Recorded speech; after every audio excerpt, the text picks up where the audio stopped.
முதல் வாசகம். மலாக்கி நூலிலிருந்து வாசகம். அதிகாரம் 4, இறைவசனங்கள் 1-2 முடிய. இதோ, சூளையைப் போல் எரியும் நாள் வருகின்றது. அப்போது ஆணவக்காரர், கொடுமை செய்வோர் அனைவரும் அதனுள் போடப்பட்ட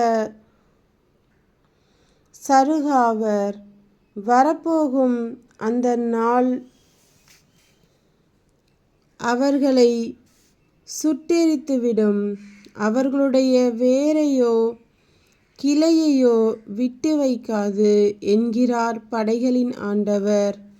ஆனால் என் பெயருக்கு அஞ்சி நடக்கின்ற உங்கள் மேல் நீதியின் கதிரவன் எழுவான். அவனுடைய இறக்கைகளில் நலந்தரும் மருந்து இருக்கும். நீங்களும் தொழுவத்திலிருந்து வெளிவரும் கொழுத்த கன்றுகளைப் போல் துள்ளி ஓடுவீர்கள். ஆண்டவரின் அருள்வாக்கு. இறைவா உமக்கு நன்றி. இரண்டாம் வாசகம். புனித பவுல் தெசலோனிக்கருக்கு எழுதிய 2ஆம் திருமுகத்திலிருந்து வாசகம். அதிகாரம் 1, இறைவசனங்கள் 7-12 முடிய. எங்களைப் போல் ஒழுகுவது எப்படி என்பது உங்களுக்கே தெரியும். ஏனெனில் உங்களிடையே இருந்தபோது நாங்கள் சோம்பித் திரியவில்லை. எவரிடமும் இலவசமாக நாங்கள் உணவருந்தவில்லை. மாறாக உங்களுள் எவருக்கும் சுமையாயிராதபடி இராப்பகலாய் பாடுபட்டு உழைத்தோம்.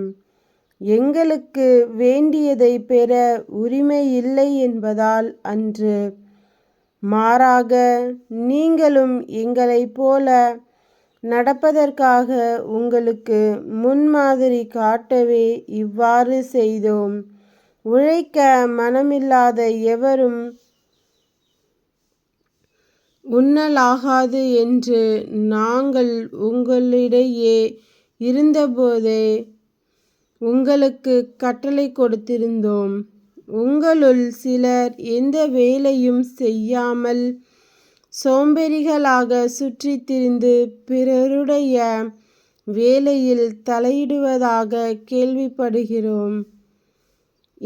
இத்தகையோர் ஒழுங்காக தங்கள் வேலையை செய்து தாங்கள் உண்ணும் உணவுக்காக உழைக்க வேண்டும் என ஆண்டவர் இயேசு கிறிஸ்துவின் பெயரால் கட்டளையிட்டு அறிவுறுத்துகிறோம். ஆண்டவரின் அருள்வாக்கு. இறைவா உமக்கு நன்றி. நற்செய்தி வாசகம். புனித லூக்கா எழுதிய நற்செய்தியிலிருந்து வாசகம்.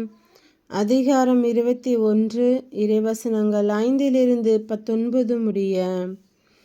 கோவிலை பற்றி சிலர் பேசிக் கொண்டிருந்தனர். கவின்மிகு கற்களாலும் நேர்ச்சை பொருட்களாலும் கோவில் அழகுபடுத்தப்பட்டிருக்கிறது என்று சிலர் பேசிக் கொண்டிருந்தனர். இயேசு, இவற்றை எல்லாம் பார்க்கிறீர்கள் அல்லவா? ஒரு காலம் வரும், அப்போது கற்கள் ஒன்றின் மேல் ஒன்று இராதபடி இவை எல்லாம் இடிக்கப்படும் என்றார். அவர்கள் இயேசுவிடம், போதகரே, இவை எப்போது நிகழும்? இவை நிகழப்போகும் காலத்திற்கான அறிகுறி என்ன என்று கேட்டார்கள். அதற்கு அவர், நீங்கள் ஏமாறாதவாறு பார்த்து கொள்ளுங்கள். ஏனெனில் பலர் என் பெயரை வைத்துக்கொண்டு வந்து, நானே அவர் எனவும் காலம் நெருங்கி வந்துவிட்டது எனவும் கூறுவார்கள். அவர்கள் பின்னே போகாதீர்கள். போர் முழக்கங்களையும் குழப்பங்களையும் பற்றி கேள்விப்படும்போது திகிலுறாதீர்கள். ஏனெனில் இவை முதலில் நிகழத்தான் வேண்டும், ஆனால் உடனே முடிவு வராது என்றார். மேலும் அவர் அவர்களிடம் கூறியது, நாட்டை எதிர்த்து நாடும், அரசை எதிர்த்து அரசு எழும். பெரிய நிலநடுக்கங்களும் பல இடங்களில் பஞ்சமும் கொள்ளை நோயும் ஏற்படும். அச்சுறுத்தக்கூடிய தோற்றங்களும் பெரிய அடையாளங்களும் வானில் தோன்றும். இவை அனைத்தும் நடந்தேறும் முன் அவர்கள் உங்களை பிடித்து துன்புறுத்துவார்கள். தொழுகை கூடங்களுக்கு கொண்டு செல்வார்கள், சிறையில் அடைப்பார்கள். என் பெயரின் பொருட்டு அரசரிடமும் ஆளுநரிடமும் இழுத்துச் செல்வார்கள்.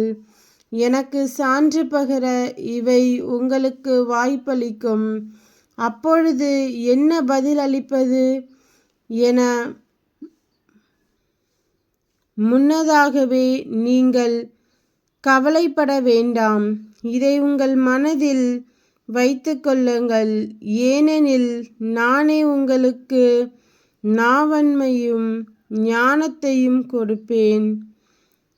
உங்கள் எதிரிகள் எவராலும் உங்களை எதிர்த்து நிற்கவும் எதிர்த்து பேசவும் முடியாது. ஆனால் உங்கள் பெற்றோருக்கு சகோதர சகோதரிகளும் உறவினர்களும் நண்பர்களும் உங்களை காட்டிக் கொடுப்பார்கள். உங்களுள் சிலரை கொல்வார்கள்.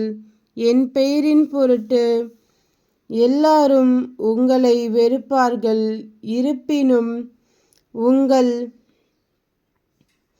தலைமுடி ஒன்று கூட விழவே விழாது. நீங்கள் மன உறுதியோடு இருந்து உங்கள் வாழ்வை காத்துக்கொள்ளுங்கள். கிறிஸ்துவின் நற்செய்தி. கிறிஸ்துவே உமக்கு புகழ்.